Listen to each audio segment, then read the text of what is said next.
There is a thought that a lot of people carry around, quietly, privately, in the back of their mind, on the good days, and right at the front on the hard ones. The thought that says, you're not good enough, not smart enough, not talented enough, not far enough along, not the right kind of person for the things you want. And the painful part isn't just the thought itself, it is how convincing it sounds. It doesn't feel like a lie, it feels like honesty, like you are finally just being realistic about yourself, like everyone else can see it too, and they're just too polite to say it. This conversation is for anyone who has ever sat with that feeling. And that's most people, even the ones who look like they have it together, even the ones you compare yourself to, even them. So where does this come from? That voice, that feeling, that quiet but persistent sense that you are somehow less than. It does not arrive out of nowhere.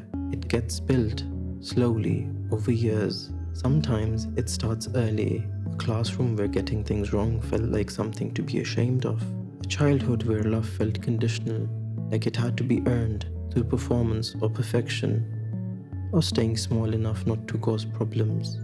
And the child learns something in those moments. They learn that who they are, in their natural, unpolished, imperfect state, might not be enough. So they start to hide part of themselves.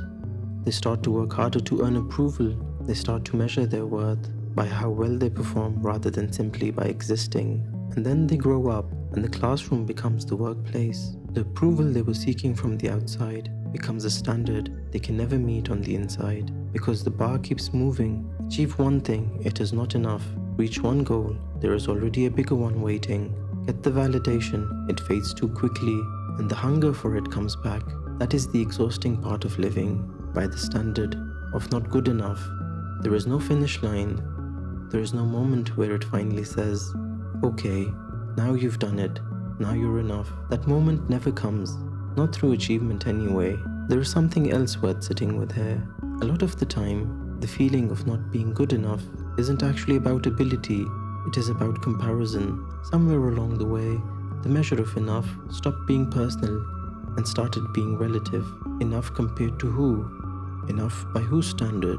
And in a world where everything is visible, where everyone's highlight reel is one scroll away, there is always going to be someone who appears to be doing more, being more, having more, and the mind takes that information and turns it into evidence. See? Not good enough. But that's not evidence, that's a distortion, because what is being compared is the inside of one's life to the outside of another's, and that comparison will never, ever be fair. There is a version of this feeling that shows up in a very specific way. It is the moment before doing something that matters, before sending the message, before putting the work out, before going for the thing you actually want, and the feeling shows up and says, who are you to do this? What makes you think you're ready? What if people see that you're not as good as you've been pretending to be? That feeling has a name. It's called an imposter syndrome, and it affects people at every level. The beginner who hasn't started yet, the expert who has been doing it for years. It doesn't go away with more experience or more success, because it was never really about ability. It was always about the belief that somewhere underneath everything, there is something fundamentally lacking. And that belief, that's the thing worth looking at. Not the achievements, not the comparisons, the belief itself, because beliefs can be examined. Where did this come from? Whose voice does it sound like? Was it ever actually true? Or was it just a story that got told early enough and often enough to feel like a fact?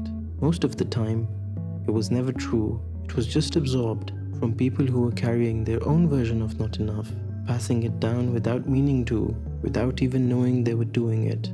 And here is something that doesn't get said enough. Feeling like you're not good enough is not a sign that you aren't. In fact, the people who never question themselves, who never wonder if they could be doing better, who never sit with any doubt at all, they are usually not the ones doing the most meaningful work. The self-doubt, as painful as it is, often lives right next to people who care the most, who feel the most deeply, who want to give the most honestly. The doubt is not proof of inadequacy. Sometimes it's proof of how much it matters. So what does it look like to slowly loosen the grip of this feeling? It starts with noticing it, not fighting it, not arguing with it, just seeing it for what it is. A feeling, not a fact. A pattern, not a truth. a voice, not the final word. And then, very gently, starting to build a different relationship with the idea of enough. Not enough compared to someone else, not enough by standards set years ago by people who didn't always know better, but enough as in present, trying, honest, here. That is enough. Not perfect, not finished, not at the destination yet, just here, showing up, doing the work with what's visible right now. That is enough.